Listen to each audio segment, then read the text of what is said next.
देखो ये टॉपिक बड़ा कमाल का है और बच्चे इसमें अक्सर परेशान रहते हैं। जिसने 11th क्लास ना पढ़ी हो ढंग से तो और ज़्यादा परेशान होते हैं, लेकिन घबराना बिल्कुल नहीं है। इस तरीके से तुम्हें टॉपिक पढ़ाया जाएगा कि चाहे 11th तुमने ढंग से पढ़ी हो ना पढ़ी हो, लेकिन 12th तुम बहुत अच्छे से कवर कर सकते हो।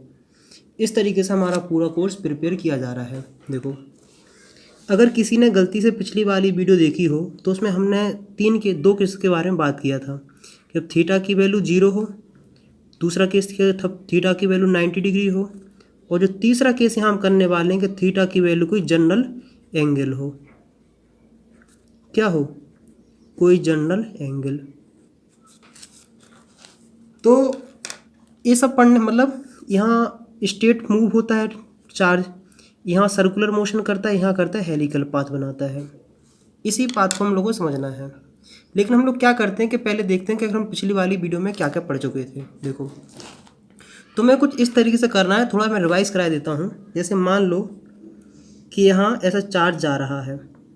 क्या जा रहा है? मान लो यहाँ चार्ज जा रहा है। मान लो हम मान के चलते हैं कि प्रोटॉन जा रहा है। क्या है? प्रोटॉन का डायरेक्शन इस तरीके से है। देखो, और ऐसे जा रहा है। अभी तो ये बिल्कुल सीधा जाएगा। फिर हमने क्या किया कि हमने मैग्नेटिक फील्ड स्विच करी, और हम ऐसे इमेजिन कर लेते हैं कि यहाँ एक ऐसा सिस्टम सा लगा है कि जब उसको स्टार्ट करेंगे तो मैग्नेटिक फील्ड जनरेट हो जाएगी। हमने स्विच किया और यहाँ ऐसे मैग्नेटिक फील्ड आ गई। क्या आ गई है? यहाँ मैग्नेटिक फील्ड आ चुकी है। कोई दिक्कत, कोई समस्या? तो हमने देखा यहाँ मैग्नेटिक फील्ड आ गई है। ये जब मैग्नेटिक फील्ड नहीं थी तो ये प्रोटॉन जाता कुछ ऐसा सीधा। कैसा जाता? ऐसा सीधा जाता। लेकिन अब मैग्नेटिक फील्ड आई है तो मैग्नेटिक फील्ड जैसे मान लो हमने स्विच किया तो ये पता क्या होगा? स्विच किया, इसको समझते हैं इस तरीके, जैसे स्विच किया हमने तो ये ऐसा ऐसा उठ जाएगा। देखो, समझ रहे कि नहीं? अगर हमें तो कोई हथेली में दिखाएं कि देखो ऐसा था, जैसे मान लो ऐसे चार्ज जा रहा था तो ये ऐसे उठ जाएगा इतना सा। इतना बेसिक समझ में आ रहा है? आखिरकार क्यों उठेगा? क्योंकि देखो, मैग्नेटिक फील्ड इस डायरेक्शन में जा रहा है, बी वेलोसिटी इस डायरेक्शन में जा रहा है, तो इस पे लगेगा मैग्नेटिक फोर्स। मैग्नेटिक फोर्स इसका कैसा लगेगा? मैग्नेटिक फोर्स लगेगा इसके से परपेंडिकुलर। क्या समझे? परपेंडिकुलर, क्योंकि तुम जानते हो कि मैग्नेटिक फोर्स इक्वल टू होता है क्यू बी क्रॉस बी। ये होता है क्रॉस प्रोडक्ट वेक्टर का। तो इसका डायरेक्शन निकालने का सिंपल सा तरीका है, पर कोई ज़्यादा परेशानी हो ना। पहले वेक्टर जो लिखा है उसे थंब पे लो, दूसरे वाले को इस फिंगर पे लो, तीसरा वाला रिजल्ट देखने को मिलेगा। तो हमने क्या देखा कि ऐसा चार्ज जा रहा था, मैग्नेटिक फील्ड कुछ ऐसी है, तो इस पे लगेगा फोर्स इस साइड को, इस साइड को लगेगा। तो एक चीज़ कैसे? ऐसे देखो, ऐसे जा रहा होगा, ऐसे जा रहा होगा तो ये ऐसे उठ जाएगा। जब उठेगा तो ये क्या हो जाएगा? कर्व, मतलब समझ में आएगा? ऐसे उठने लगेगा। और अगर और आगे बढ़ा तो ये पता है ऐसे पूरे ऐसे ऐसे घूम के ऐसे ऐसे घोल के बाहर आ जाएगा। समझ रहे कि नहीं समझ रहे? मतलब ऐसे, मतलब पूरे में मैग्नेटिक फील्ड है, इस तरीके से होगा। चलो, इतना बेसिक बेसिक सिंपल सिंपल सी बात तुम्हें समझ में आ गई होगी कि आखिरकार किस तरीके से ये सब काम होता है। इसी को अपन दूसरे व्यू में समझते हैं। जैसे मान लो मैग्नेटिक फील्ड जा रही है, मतलब इनसाइड द पेपर। किस जा रही है? पेपर। क्योंकि देखो, ये हेलिकल समझने से पहले वाला पाथ समझना काफ़ी इंपॉर्टेंट है। मान लो ऐसे जा रही है, मतलब मान के चलते हैं कि अभी मैग्नेटिक फील्ड नहीं थी, चार्ज इस तरीके से यहाँ को ऐसे मान लो मूव कर रहा था। क्या कर रहा था? मूव कर रहा था। मान लो प्रोटॉन है, इसके पास है 10 मीटर पर सेकेंड स्पीड। जैसे ही हमने मैग्नेटिक फील्ड की स्टार्ट, तो देखो चार्ज का डायरेक्शन ऐसा है, मैग्नेटिक फील्ड इनसाइड जा रही है, तो ये फोर्स किस साइड लगेगा? इस साइड लगेगा। तो इसका मतलब है कि इस पर फोर्स लगना स्टार्ट हो जाएगा इस साइड। तो ये क्या करेगा? ऐसे देखो, ऐसे गोल गोल घूम जाएगा ऐसा, और इसका जो इस पे जो पार्टिकल जो होगा ना, प्रोटॉन, उस पर चार फोर्स लगेगा वो टूवर्ड लगेगा सेंटर की तरफ, और जो फोर्स टूवर्ड सेंटर लगता है उसे बोलते हैं सेंटीमीटर फोर्स। देखो, जैसे वही बात है कि जैसे बचपन में तुम ऐसे कुछ किया होगा कारनामे कि यहाँ एक ऐसे लेते थे रस्सी से, यहाँ से पत्थर लेते थे और इसे गोल गोल ऐसे घुमा देते थे। तो इस पत्थर को घुमाने में कौन रिस्पॉन्सिबल थे? तुम रिस्पॉन्सिबल। तुम मेहनत कर रहे थे, तुम वर्क कर रहे थे, तो ये घूम रहा था, तो यहाँ होता था mv²/r, मतलब सेंटीमीटर फोर्स। यहाँ तुम घुमा रहे थे पत्थर, यहाँ चार्ज को कौन घुमा रहा है? यहाँ चार्ज को घुमा रहा है ये मैग्नेटिक फोर्स। मतलब मैग्नेटिक फील्ड घुमा रही तो मैग्नेटिक फोर्स घुमा रहा है, तो मैग्नेटिक फोर्स इक्वल टू किसके बराबर हो जाएगा, सेंट्रीफ्यूगल फोर्स। मतलब कौन घुमा रहा है, मैग्नेटिक फोर्स। मतलब इस चार्ज को गोल गोल कौन घुमा रहा है, मैग्नेटिक फोर्स। तो हमें क्या जाना है कि, क्योंकि देखो अब देखो इस जो फोर्स लग रहा है इससे क्या क्या कारनामे हो सकते हैं। सबसे पहले इंपॉर्टेंट समझो, देखो मोशन इस डायरेक्शन में है और मतलब डिस्प्लेसमेंट इस डायरेक्शन में, मोशन करो डिस्प्लेसमेंट करो, और फोर्स लग रहा है इस डायरेक्शन में।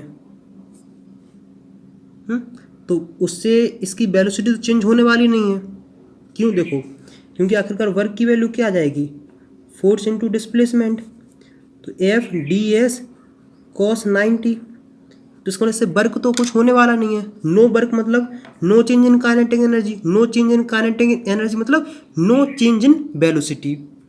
तो इसके वेलोसिटी में चेंज नहीं आएगा, लेकिन इसके क्या आ जाएगा, डायरेक्शन में चेंज आ जाएगा।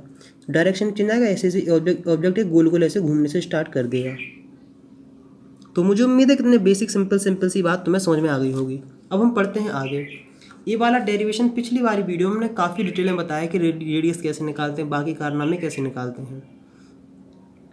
देखो, और ये वाला केस हो गया है। अगर मान लो मैग्नेटिक फील्ड इस डायरेक्शन में है और चार्ज भी इसी डायरेक्शन में मूव कर रहा है, तो इसमें कोई भी चेंजेस देखने को नहीं आएगा।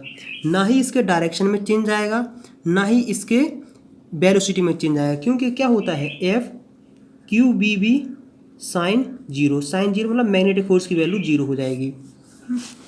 दो केस पढ़ लिए हैं। अब किसी बच्चे के दिमाग में आ रहा होगा कि भैया चलो आपने इतनी बात कही, हमने मान ली। जैसे मान लो कि ये कोई चार्ज पार्टिकल्स है, ये मान लो ये मैग्नेटिक फील्ड है। क्या है, ये मैग्नेटिक फील्ड है, बी है। हम मान के चलते हैं कि 10 टेस्ला है। देखो हम परपेंडिकुलर वाली बात कर चुके हैं, और चार्ज अगर स्ट्रेट जाए तो ये भी बात कर चुके हैं। अब जो तीसरा केस करने वाले हैं कि अगर मैग्नेटिक फील्ड का डायरेक्शन ऐसा है और अगर चार्ज पार्टिकल्स कुछ एंगल बना के मूव करे, मान लो ये एंगल है कुछ थीटा, हम मान के चलते हैं 30 डिग्री है। अगर ऐसा होगा तो क्या होगा, मेन इंपॉर्टेंट बात है कि अगर ऐसा पाथ होगा, मतलब अगर ऐसी कंडीशन है, मतलब जो एंगल जो थीटा है वो 90 और 0 के बीच का है, तो इस कहानी में होता है हेलिकल पाथ। बताऊंगा कि आखिरकार हेलिकल पाथ कैसे होता है। हेलिकल पाथ मतलब वैसे ही होता है जैसे तुमने स्प्रिंग देखी कि नहीं, कि स्प्रिंग कुछ इस तरीके से होती है, वो स्प्रिंग वाली सॉकर वाली गाड़ियों के, वो एक हेलिकल पाथ है, समझे। तो मतलब यहाँ पता बात कैसी होने वाली है, यहाँ बात कुछ इस तरीके से होने वाली है कि देखो चार्ज पार्टिकल से गोल गोल घूमेगा और आगे बढ़ेगा, गोल गोल घूमेगा और आगे बढ़ेगा, गोल गोल घूमेगा और आगे बढ़ेगा, इस तरीके से। समझे कि नहीं समझे। अगर ऐसे समझते हैं तो देखो ऐसे हो जाएगा, देखो ऐसे ऐसे आगे बढ़ता जा रहा, गोल गोल घूमते जा, आगे बढ़ता जा रहा, गोल गोल घूमते जा रहा है। तो मुझे उम्मीद है इतना समझ में आ गया होगा। देखो अगर और हम बेसिक से समझते हैं तो कई जगह ऐसे मतलब झूले होते हैं, मतलब वाटर पार्क होते हैं कुछ इस तरीके से कि उनका होता है स्पाइरल, स्पाइरल होता है। देखो झूले हो तो कुछ इस तरीके से, जैसे मान लो तुम यहाँ हो, छोटे बच्चे हो, और तुम इसमें से ऐसे घूमे, तुम ऐसे गोल गोल घूमते घूमते नीचे आओगे कि नहीं आओगे, यही आ रहे हो कि नहीं। तुम अपने आप को क्या मान लो कि तुम एक चार्ज पार्टिकल्स हो, क्या समझे। जैसे मान लो ये चार्ज पार्टिकल्स यहाँ आया होगा, फिर यहाँ आया होगा, फिर यहाँ आया होगा, फिर यहाँ आया होगा, फिर यहाँ पे आया होगा, यहाँ, फिर यहाँ, मतलब चार्ज पार्टिकल कुछ इस तरीके से मूव किया होगा, समझे ना।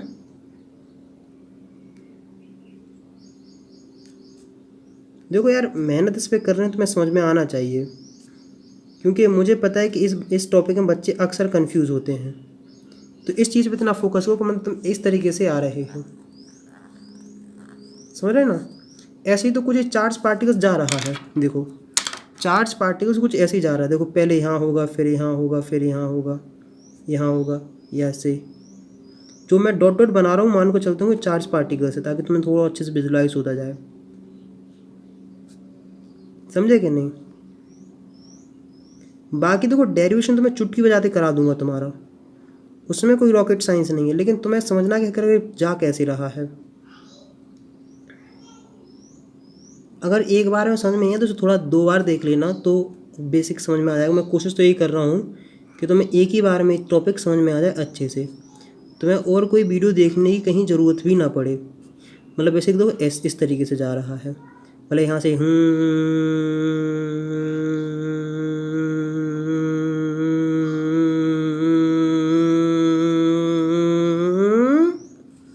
कुछ इस तरीके से जा रहा होगा। समझ में आ गया कि नहीं आ गया है? अब देखो डेरिवेशन करना काफ़ी आसान है। अब तुम ये जानते हो कि मान लो वेलोसिटी ये वेक्टर था वेलोसिटी, यहाँ से मान लो यहाँ से स्टार्ट हुआ था, तो मान लो ये वेलोसिटी वेक्टर है। तुम जानते हो कि वेक्टर के तुम कंपोनेंट कर सकते हो। ये बी होगा, ये मान लो थीटा है तो हो जाएगा बी कॉस थीटा। ये क्या हो जाएगा? ये हो जाएगा बी साइन थीटा। समझे कि नहीं समझे? मतलब इसमें 2 कंपोनेंट आए, बी साइन थीटा और बी कॉस थीटा। इसकी वजह से मोशन हो रहा है ऐसा हॉरिजॉन्टल। कैसा हो रहा है? Horizontal motion. मतलब हॉरिजॉन्टल मतलब इस डायरेक्शन में जाने के लिए कौन रिस्पॉन्सिबल है? B cos theta. और जो ऑब्जेक्ट जो पार्टिकल्स गोल गोल ऐसे से घूम रहा है उसके पीछे कौन रिस्पॉन्सिबल है? उसके पीछे है बी साइन थीटा। मतलब बी साइन थीटा किसके लिए रिस्पॉन्सिबल है? सर्कुलर मोशन के लिए। क्योंकि अगर तुम कहानी इस तरीके से देखोगे, देखो कहानी अगर तुम इस तरीके से देखोगे, मान लो मैग्नेटिक फील्ड इस तरीके से रही, ये रही, ये रही, ये रही और ये रही। और देखो मान लो एक पार्टिकल्स कुछ इस तरीके से जा रहा है, मैग्नेटिक फील्ड और बी साइन थीटा दोनों परपेंडिकुलर हो गए हैं। इसको मतलब इसके जैसे निकलेगा। जैसे अगर हम तुमसे कह दें कि बता बेटा ये मान लो ये मैग्नेटिक फील्ड है और एक ऑब्जेक्ट जा रहा है जिसकी वेलोसिटी है बी साइन थीटा, तो इसमें मैग्नेटिक फोर्स कितना लगेगा? तुम कहोगे देखो भैया क्यू बी क्रॉस बी, तुम कहोगे बी साइन थीटा। अब देखो इम्पोर्टेंट बात यहाँ समझने वाली है। ये पता थीटा पता किस किस के बीच में है? वेलोसिटी वेक्टर के बीच में और मैग्नेटिक फील्ड के बीच में। वेलोसिटी का डायरेक्शन ए है, मैग्नेटिक फील्ड का डायरेक्शन ए है, तो ए कॉस, इसे थीटा नहीं अल्फ़ा बोलते हैं, तो ये साइन अल्फ़ा कितना हो जाएगा? साइन अल्फ़ा है 90 डिग्री, तो ये हो जाएगा 1। तो क्यू और बी की वेलोसिटी कितनी है? B sine theta. मुझे पता है बच्चे थोड़ा कंफ्यूज हो गए, कोई बात नहीं, मैं समझाने की कोशिश कर रहा हूँ कि अल्फ़ा पता क्या है? इन दोनों के बीच का डायरेक्शन। तो आखिरकार मैग्नेटिक फोर्स की वैल्यू क्या हो जाएगी? Q B sine theta. समझे कि नहीं समझे? इतना कहानी समझ में आ गई। अब एक इमेजिनेशन और करनी है तुम्हें। एक इमेजिनेशन तुम्हें इस तरीके से करनी है कि मान लो कि मैग्नेटिक फील्ड का डायरेक्शन कुछ इस तरीके से, क्या है? मैग्नेटिक फील्ड का डायरेक्शन कुछ इस तरीके से, और चार्ज पार्टिकल जा रहा है इसी डायरेक्शन में, तो इसमें मैग्नेटिक फोर्स कितना लगेगा? तुम कहोगे F equal to B cross B, तो F equal to Q B sine gamma. Gamma क्या है? Angle between B and B. Gamma की वैल्यू कितनी? हम बोलेंगे 0 डिग्री, तो इतना क्या होगा? 0। इसका मतलब ये है कि जितनी स्पीड से मान लो जा रहा है उतनी स्पीड से ही जाएगा। अगर मान लो पार्टिकल जा रहा है 10 मीटर पर सेकंड की स्पीड से, तो 10 मीटर पर सेकंड स्पीड से ही जाएगा। इसका मतलब है हॉरिजॉन्टल वाला कंपोनेंट, ये वेलोसिटी कौन सी वेलोसिटी है? ये वेलोसिटी है बी कॉस थीटा। क्या समझे? B cos theta. इतना बेसिक सिंपल समझ में आया हो तो बताओ। देखो अब हम बढ़ते हैं आगे। तो हमने इतनी सिंपल सी बात देखी और हमने कहानी इतनी अच्छे से पढ़ ली है। अब देखो हमने क्या जाना है कि मैग्नेटिक फील्ड ऐसा है और B direction B sine theta ऐसा है, तो इसे मैग्नेटिक फोर्स की वैल्यू हो रही है बी साइन थीटा। समझे कि नहीं समझे? और इसी वजह से ऑब्जेक्ट होगा सर्कल में मूव। तो इस वजह से सर्कल में जब मूव होगा तो एफ सी इक्वल हो जाएगा एफ एम। तो M B square upon R equal to F M होता था। अब देखो एम क्या है, जो पार्टिकल्स है उसका मास, और बी क्या है, उस पार्टिकल्स की वेलोसिटी। देखो इस पार्टिकल्स की वेलोसिटी क्या है, बी साइन थीटा। मान लो ये सब जा रहा है तो इसकी वैल्यू बी साइन थीटा है, तो हम लिखेंगे एफ बी साइन थीटा का स्क्वायर अपॉन आर। आर क्या है, जो हेलिकल पाथ बन रहा है ना, जो इस सर्कल बन रहा है उसका ये रेडियस है।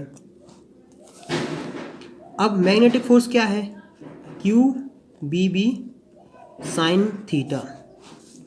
देखो इसको देखोगे तो B square sine square theta upon R, Q B B sine theta cancel, एक से एक गया, इससे ये गया। तो आर की वैल्यू तुम क्या निकालते हो, आर की वैल्यू निकलती है M B sine theta upon Q B.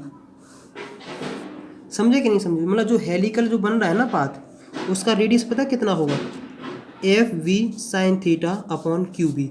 Theta पता क्या है, ये है एंगल बिटवीन जो पार्टिकल्स मतलब इससे जिस एंगल से एंटर किया था, ये एंगल एंटरिंग करने का है। समझे कि नहीं समझना, बी इससे किया था, ये मैग्नेटिक फील्ड है। इतना समझ में आया कि नहीं आया है, इतना बात हो गई होगी तुम्हारे दिमाग में बिल्कुल क्लियर। यहाँ तक तो तुम्हें कोई भी समस्या नहीं आनी चाहिए। अगर मैं तुमसे पूछूं कि मान लो ये इस तरीके से सर्कल में से मूव कर रहा है, क्या समझे, जैसे देखो इसको मैंने इस तरीके समझा था कि मान लो पार्टिकल्स जा रहा है, ऐसा लगा दो ऐसा लगा दो। यहाँ तुम शैडो मेथड, मैं बोलता हूँ मेथड है शैडो मेथड, मतलब तुम यहाँ लाइट डालो, लाइट डालोगे तो यहाँ एक उसकी इमेज बननी स्टार्ट हो जाएगी और इसकी इमेज सर्कल में बनेगी। समझे कि नहीं समझे, इसकी इमेज हमेशा सर्कल, इसकी इमेज सर्कल बनेगी। और ये रहा वो इसका रेडियस है आर, ये जो अभी हमने निकाला है, ये आर रेडियस है। अब इसका टाइम पीरियड कितना होता है, टाइम इक्वल टू होता है 2 pi are upon B velocity. मतलब ये जो पार्टिकल जितनी वेलोसिटी से सर्कल में मूव कर रहा है, तो यहाँ कौन से कर रहा है, वो कर रहा है बी साइन थीटा से। मुझे पता है बच्चों को इसमें थोड़ी दिक्कत आ रही होगी, इसलिए मैं कह रहा हूँ कि इस पे थोड़ा फोकस करो बस, कि मान लो किसी को ऑब्जेक्ट है बी साइन थीटा से ऐसे सर्कल में मूव कर रहा है, इस पे फोकस करो कि आसानी से हो जाएगा। तो T equal to 2 pi, R की वैल्यू क्या है, M B sine theta upon Q B, और बी की वेलोसिटी कितनी है, B sine theta. B sine theta से B sine theta cancel, time period की वैल्यू कितनी आई है, तो हमारे पास 2 pi M upon Q B. कोई दिक्कत कोई समस्या, मतलब सीधी सिंपल सी बात देखोगे तो टाइम पीरियड की वैल्यू एंगल में एंगल पे डिपेंड नहीं करती है। अपन ने देख लिया, टाइम पीरियड देख लिया। अब देखो अब वो निकालने वाले हैं, एक निकालते हैं हम पिच, इसको बोलते हैं पिच। पिच पता है क्या होता है, बताता हूँ। देखो पिच पता है क्या है, कि दो ए सर्कल के बीच की डिस्टेंस को हम पिच बोलते हैं। Distance between 2 adjacent circular path is known as pitch. मतलब यहाँ से लेके यहाँ तक के डिस्टेंस को हम बोलते हैं पिच। समझे कि नहीं समझे, वही हम बोलते हैं शैडो मेथड, कि यहाँ लगाओ स्क्रीन और यहाँ लगाओ लाइट, इस पर डालोगे तो चार्ज पार्टिकल्स की इमेज यहाँ बननी स्टार्ट हो जाएगी। इमेज यहाँ बननी स्टार्ट हो जाएगी, बननी स्टार्ट हुई। ये जो चार्ज पार्टिकल्स यहाँ जो इमेज की जो वेलोसिटी होगी, इमेज की जो वेलोसिटी है वो कितनी होगी, वो होगी बी कॉस थीटा। समझे कि नहीं समझे, देखो हमने क्या जाना है कि वो सब हटा के हमने देखा कि ये जो इमेज मूव कर रही है, ये इमेज ऐसे मूव कर रही है, इसकी क्या वेलोसिटी, इसकी है वेलोसिटी बी कॉस थीटा, इस डायरेक्शन में जा रही है। और दो एडजेसेंट के बीच के एंगल की, दो एडजेसेंट सर्कल के बीच की डिस्टेंस निकाल ली है। समझे कि नहीं समझे, देखो इसको हम ऐसे समझते हैं, जैसे मान लो कि जितना सर्कल, देखो यहाँ थोड़ा फोकस करो, देखो यहाँ इस तरीके से ध्यान रखना है।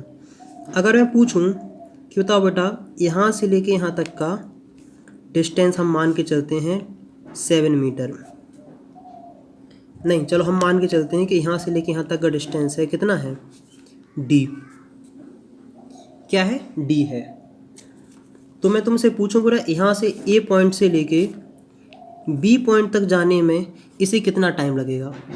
हम मान के चलते हैं कि मान लो तुम्हारे पास एक कार है, क्या है, एक कार है, इस कार की वेलोसिटी है b cos थीटा और इसे यहाँ से लेके यहाँ तक डिस्टेंस कवर करना है, तो टाइम कितना लगेगा। तुम कहोगे b equal to distance upon time. इस बॉडी में एक्सेलरेशन तो हो नहीं रहा है क्योंकि कोई एक्सेलरेशन करा नहीं रहा है, तो टाइम इक्वल टू क्या हो जाएगा, टाइम होगा, देखो टाइम की वैल्यू हो जाएगी, सॉरी डिस्टेंस की वैल्यू हो जाएगी, यहाँ से लेके यहाँ तक डिस्टेंस निकालना ना, डिस्टेंस की वैल्यू हो जाएगी वेलोसिटी इनटू टाइम। मतलब यहाँ से लेके यहाँ तक का डिस्टेंस जो होगा वो होगा इसकी वेलोसिटी इनटू यहाँ से लेके यहाँ तक जाने में कितना टाइम लगेगा। हम मान के चलते हैं कि इसकी वेलोसिटी 10 मीटर पर सेकेंड और इसको यहाँ से लेके यहाँ तक जाने में 3 सेकंड लगा है, तो डिस्टेंस कितना होगा, 10 इंटू 3, 30 मीटर। कुछ कहानी इसी तरीके से है, कुछ कहानी इसी तरीके से है कि हमें निकालना है कि यहाँ से लेके यहाँ तक का डिस्टेंस क्या है, समझे कि नहीं समझे। यहाँ से लेके यहाँ तक का डिस्टेंस तुम क्या कहोगे, यहाँ से लेके यहाँ तक का डिस्टेंस होता है पिच, इसे बोलते हैं पिच। एक कर लूँ क्या होता है, वेलोसिटी इनटू टाइम। वेलोसिटी क्या है, वेलोसिटी है b cos थीटा, क्योंकि मान के चलते हैं कि शैडो की वेलोसिटी है b cos थीटा। अब मेन बात है कि टाइम कितना लग रहा है। अगर तुमने टाइम निकाल लिया तो तुमने सब कुछ निकाल लिया है। इसको थोड़ा समझना है, देखो इस पे गौर इस तरीके से करना है कि देखो जैसे मान के चलते हैं कि तुम्हारे पास एक पार्टिकल्स है, इस तरीके से है, इस तरीके से मूव कर रहा है, इसको समझ लो। उस टाइम तुमने समझ लिया ना, तुम्हें पूरा समझ में आ जाएगा। देखो हम मान के चलते हैं कि यहाँ से हम स्टार्ट हुए हैं, समझे कि नहीं। यहाँ एक पर्दा लगा है और यहाँ पर्दा लगा है, यहाँ से हमने लाइट ली, मान लो लाइट ली और इस पर हमने डाली, यहाँ से हमने लाइट डाली, क्या करी, इस पर लाइट डाली, और एक पर्दा हमने यहाँ लगाया और यहाँ से हमने लाइट डाली, क्या रही, लाइट डाली। तो इसकी इमेज बनेगी यहाँ, कहाँ बनेगी, इमेज बनेगी इसकी यहाँ। देखो जैसे मान लो पार्टिकल्स यहाँ हैं तो इसकी लाइट पे जैसे इमेज बनेगी यहाँ, बनी कि नहीं बनी, और इस लाइट की वजह से इसकी इमेज बनेगी यहाँ, बनी कि नहीं बनी। ये जब पार्टिकल्स यहाँ पहुँचेगा तो इसकी इमेज बनेगी यहाँ और इसकी वजह से इसकी इमेज बनेगी यहाँ। जब पार्टिकल्स यहाँ पहुँचेगा तो इसकी इमेज बनेगी यहाँ और इसकी पार्टिकल्स की इस वाली इमेज बनेगी यहाँ। जब पार्टिकल्स यहाँ पहुँच जाएगा तो इसकी इमेज बन जाएगी यहाँ और इसकी इमेज बनेगी यहाँ। जब पार्टिकल्स यहाँ पहुँचेगा तो इसकी इमेज यहाँ बनेगी, इसकी इमेज बनेगी यहाँ। कुछ कहानी इस तरीके से ऐसे रिपीट होती जाएगी, सॉरी यहाँ हो जाएगी, फिर ऐसे आ जाएगी, इमेज यहाँ बनेगी, एक इमेज यहाँ बनेगी, यहाँ आया इमेज यहाँ बनी, यहाँ इमेज बनी है, यहाँ पहुँचा इमेज यहाँ बनी, एक इमेज यहाँ बनी, यहाँ पहुँचा इमेज यहाँ बनी, एक इमेज यहाँ बनी, एक इमेज यहाँ पहुँचा, इमेज यहाँ बनी और इमेज यहाँ बनी है। समझे कि नहीं समझे। इतनी सिंपल सी बात समझ में आई कि नहीं आई है। तो मान लो ये यहाँ से लेके यहाँ तक का ये जो इमेज बनेगी, यहाँ जो इमेज बन रही है सर्कुलर, क्या इस यहाँ इमेज बन रही है सर्कुलर। तुम देखोगे ना पहले ऐसे बनेगी फिर ऐसे बनेगी, सर्कुलर बनी, और यहाँ इमेज बनी कुछ इस तरीके से। तो हम बोलेंगे कि इस ऑब्जेक्ट को जितना टाइम यहाँ से लेके यहाँ तक आने में लगा है उतना ही ऑब्जेक्ट को इस इमेज को यहाँ से लेके यहाँ तक आने में लगा है। मतलब जो इसका टाइम पीरियड है वही यहाँ से लेके यहाँ तक का टाइम पीरियड है। समझे कि नहीं समझे? यहाँ इसका टाइम पीरियड क्या है, इसकी वैल्यू है, अभी यार हमने निकाली ना, 2πm/क्यूबी। वही सेम टू सेम इसका भी यहाँ टाइम है, तो यही टाइम पीरियड लेके यहाँ रख दो। तो डिस्टेंस इक्वल टू क्या हो जाएगा, मतलब पिच इसे बोलते हैं, पिच इक्वल टू हो जाएगा b cos थीटा इंटू 2πm/क्यूबी। तो पिच की वैल्यू आ जाती है 2πm b cos थीटा/क्यूबी। मुझे पता है कि ये टॉपिक थोड़ा कठिन लगा होगा, बीच बीच में बातें समझ में नहीं आएंगी, तो कोई बात नहीं है, बस इतना याद, अगर डायरेक्ट इसको याद रखना है तो ये जान लो कि पिच इक्वल टू होता है b cos theta into time period. बस मेरा इतना था कि तो बेसिकली तुम्हें समझ में आ जाना चाहिए और कुछ नहीं है। तो इसी पे हम लोग क्या करेंगे, एक आध दो एनसीईआरटी क्वेश्चन करेंगे तो तुम्हें और अच्छे से समझ में आ जाएगा। सर्कुलर वाला भी समझ में आएगा, इस पर हम और भी क्वेश्चन कराएंगे, तुम्हें और अच्छे से समझ में आएगा। तो अगर यहाँ तक वीडियो समझ में नहीं आई, कुछ भी टॉपिक नहीं आया, तो एक बार रिवाइज कर लो, इसके बाद हम लोग और आगे बढ़ते हैं और एडवांस मतलब खुद और अच्छे से कुछ अपने क्वेश्चन में बताऊंगा, एनालाइज करके जो मैंने किए हैं उस पर समझाऊंगा कि तुम्हें और अच्छे समझ में भी आए। अभी तो बेसिकली जस्ट हमने टॉपिक पढ़ा है, इस पर क्वेश्चन अभी हमें करना है जहाँ से तुम्हें और अच्छे से बिल्कुल समझ में आएगा। लेकिन एक बार क्या करो, एक बार जहाँ जहाँ दिक्कत आई वो टॉपिक कवर कर लो। देखो सबसे पहले शुरुआत करते हैं उन क्वेश्चन से जो मैंने कुछ फ्रेम किए हैं। जैसे मान के चलते हैं कि मान लो यहाँ एक बड़ी सी चिम्मक रखी है जो नॉर्थ है, एक यहाँ रखी है चिम्मक जो साउथ है। तो तुम देखोगे तो मैग्नेटिक फील्ड का डायरेक्शन कुछ इस तरीके से तुम्हें देखने को मिलेगा। क्या इस तरीके से तुम्हें देखने को मिला, ये रहा। हम क्या करते हैं कि यहाँ से गन ली हमने, चार्ज गन ली, और यहाँ से हमने एक चार्ज इसमें से यहाँ एंटर कराया। क्या कराया, इसमें एक चार्ज एंटर कराया, और इस चार्ज का मान के चलते हैं कि 10 ग्राम इसका वजन है,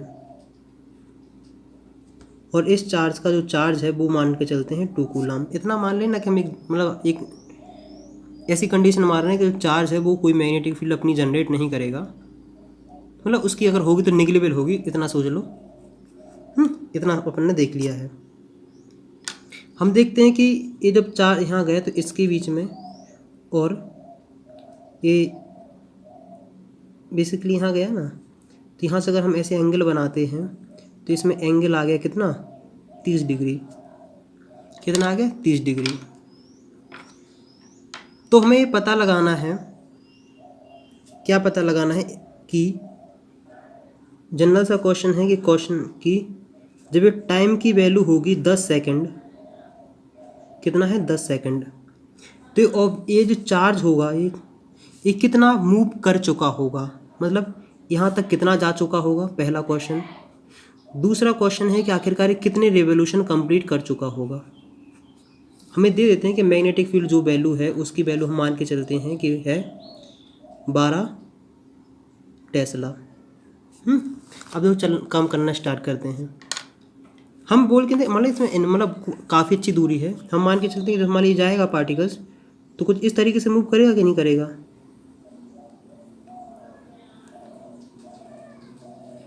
इस तरीके से मूव किया है। हमें पता लगाना कि 10 सेकंड में ये पार्टिकल्स यहाँ से लेकर यहाँ तक कितनी दूरी पहुँच जाएगा और ये कितने ऐसे रिवोल्यूशन कंप्लीट कर चुका होगा। कन्फर्म है? देखो आखिरकार हम कहेंगे पूरे 2 टुकड़ों में तोड़ो, एक टुकड़ा ऐसा, तो ये हो जाएगा b cos थीटा। तो हम अच्छा इसकी वेलोसिटी हम दे देते हैं, तो वेलोसिटी इसकी हम मान के चलते हैं है 7 मीटर पर सेकंड। कितनी है, 7 मीटर पर सेकंड। तो डिस्टेंस की देखो वेलोसिटी का कितना हो, डिस्टेंस अपॉन टाइम होता है। तो अगर हमें हमारे पास हमें टाइम निकालना है, सॉरी टाइम हमारे पास गिवन है, हमें डिस्टेंस निकालना है, तो d की वैल्यू कितनी होगी, b cos theta into time. Confirm? b की वैल्यू कितनी है, 7 cos थीटा √3/2, टाइम कितना है 10 सेकेंड। तो आंसर कितना आएगा 35√3। समझे कि नहीं समझे कि आखिरकार यहाँ से लेके यहाँ तक इतना डिस्टेंस कवर कर चुका होगा। एक कैलकुलेशन कर लेना, बाकी तुम्हें समझ आएगा। शायद √3 की वैल्यू 1.7 के आसपास होती है, एग्जैक्ट मुझे भी याद नहीं अभी। तो 35 इंटू 1.7 7 35 3 21 24, गलती मुझसे बहुत जल्दी होती हैं, 5 3 5 9 6, मतलब 69.5 मीटर ही लगभग ट्रैवल करता है। कैलकुलेशन देख लेना, गलत भी हो सकता है, मैं ये नहीं कह सकता एग्जैक्ट है, इतना है, इतना इसने इतने टाइम में कवर कर लिया। अभी बात आती कि आखिरकार इसने कितने रेवोल्यूशन कंप्लीट किए होंगे। क्या समझे, इसने कितने रेवोल्यूशन कंप्लीट किए होंगे। तो देखो हम क्या देखते हैं कि टाइम इक्वल टू क्या होता है 2 पाई। देखो सिंपल सी, देखो इतना देखा था 2 पाई m/QB। ये पता कितना है, ये है एक लूप कंप्लीट, एक सर्कल कंप्लीट करने का टाइम। तो टाइम की वैल्यू निकालें कितनी, 2 पाई 22/7। मास कितना है हमने बोल दिया 10 ग्राम, 10 × 10⁻³ क्योंकि देखो इसको ऐसा यूनिट में कन्वर्ट करोगे तो 10 × 10⁻³ kg हो जाएगा है। इतना कर लिया। क्यू की चार्ज कितनी है 2 कूलम, इसकी है 12। समझे कि नहीं समझे। तो 2 से 2 गया, 3 11 5 55/21 इंटू 10⁻³ मतलब एक सर्कल कंप्लीट करने में इसे इतना टाइम लगा। कितना लगा, t = 55/21 इंटू 10⁻³ और टाइम कितना है टोटल, टाइम कितना है 10 सेकेंड। तो नंबर ऑफ रेवोल्यूशन पता कितने होंगे, नंबर ऑफ रेवोल्यूशन जो होंगे total time upon time period, मतलब पूरा कितना लगा टाइम, पूरा टाइम कितना है और एक लगाने का टाइम कितना है। तो इसका आंसर तुम्हें देखने को मिलेगा, आएगा 10/55/21 10 × 21/55। सॉल्व करोगे तो 42/11 कितना है 42/11। तो लगभग हम देखेंगे तो 4 के आसपास आ जाएगा लगभग, क्योंकि देखो अगर कैलकुलेशन हमने कर दी है 2 11 42 11, तो 42/11 33 3 30 9 9 0 88, मतलब 3.88 लगभग इतना, कि मतलब उसने 3 सर्किल कंप्लीट कर ली और 0.8 भी उसने इतना कर लिया। हम मान के चलते हैं कि 4 हो गए हैं, मान थोड़ा अप्रॉक्स लेके चलते हैं क्योंकि आ जाएगा तो 8.1 हो जाएगा ना। तो हमने मान के चला, उसका मतलब ये है कि आखिरकार इससे इतना टाइम, मतलब इसने इतने रेवोल्यूशन कंप्लीट किए होंगे। क्या समझे। तो मुझे उम्मीद है कि यहाँ तक बेसिक सिंपल सी बात तुम्हें समझ में आ गई होगी। कोई दिक्कत, कोई समस्या। कभी कभार तुम्हें दे दिया जाएगा कि आखिरकार इसका डिस्टेंस इतना है, कभी दे देंगे कि मान लो यहाँ से लेके यहाँ तक इसने डिस्टेंस कवर किया, कितना कवर किया, मान के चलते हैं कि इसने क्या है 20 मीटर कवर कर लिया है। कितना है 20 मीटर कवर कर लिया है। और इसकी वेलोसिटी तो सब कुछ दिया रहेगा और पता करेंगे कि बताओ कितना टाइम लगा इसे। टाइम पूछेंगे, फिर उससे पूछेंगे तुम्हें बताओ इसका इसने कितने रेवोल्यूशन कंप्लीट किए। टाइम निकाल लेना और टाइम पीरियड से डिवाइड कर देना, तुम्हें उसका रेवोल्यूशन नंबर पता चल जाएगा। समझे कि नहीं समझे। तो बेसिक सी बात यह है कि जब इसने इतना कंप्लीट किया होगा तो इसने लगभग 4 के आसपास, मतलब 4 कंप्लीट तो नहीं किया होगा, 3.8 किया होगा। तो मुझे उम्मीद है कि यहाँ तक बेसिक तुम्हें समझ में आ गया होगा। अब अगर तुमसे पूछे कि बताओ जो इसने लूप बनाया है, उसका रेडियस कितना है, तो उसका रेडियस होगा R = mb sin θ/QB। m मतलब 10⁻³ वेलोसिटी इसकी कितनी ली है, वेलोसिटी इसकी कितनी थी, वेलोसिटी तो मैं खुद ही भूल गया हूँ मैंने कितनी ली थी। अच्छा 7 ली थी। 7 × sin θ 1/2। क्यू की कितनी वैल्यू है 2 और बी की वैल्यू कितनी है 12। सॉल्व करोगे 5 गया तो 35 इंटू 10⁻³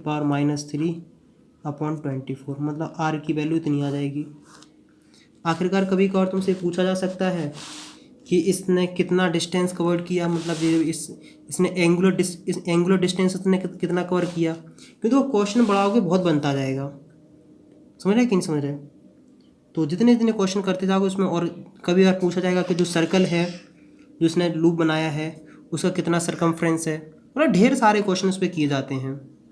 तो अगर तुम्हें बेसिक फंडे क्लियर है कि आखिर क्या हो रहा क्या नहीं हो रहा है, अगर जो चीज़ सर्कल में घूम रही है उसके लिए b sin थीटा रिस्पॉन्सिबल है और जो आगे बढ़ रहा है उसके लिए रिस्पॉन्सिबल है b cos थीटा। अगर हमें और देखो विजुलाइज करते हैं, जैसे मान के चलते हैं कि देखो ये जो टिप है ना, ये टिप क्या है, ये मान लो चार्ज पार्टिकल्स हैं, तो चार्ज पार्टिकल तक ऐसे मूव कर रहे हैं ऐसे। ये मान लो मैग्नेटिक फील्ड है, ये चार्ज पार्टिकल्स है, गोल गोल भी घूम रहा है आगे ही बढ़ रहा है, गोल गोल भी घूम रहा है आगे बढ़ रहा है, गोल गोल घूम रहा है आगे बढ़ रहा है। तो इतना तो समझ में आ गया कि नहीं आ गया है? अगर हम देखते हैं तो मतलब एक गोल गोल घूमता है और आगे बढ़ता है, गोल गोल घूमता आगे बढ़ता है। आगे कौन ले जा रहा है? आगे ले जा रहा है b cos थीटा, और इसे गोल गोल कौन घुमा रहा है? मैग्नेटिक। मतलब कि चार्ज पार्टिकल्स जाना तो स्ट्रेट चाहता है, लेकिन मैग्नेटिक फोर्स क्या कर रहा है? उसे गोल गोल घुमा रहा है, इसलिए ऐसे ढुड़क जा रहा है। तो बताइए टॉपिक कितना क्या समझ में आया? यहाँ तक वीडियो देख रहे हो तो कम से कम 3 फ्रेंड के साथ वीडियो जरूर से ज़रूर शेयर करें।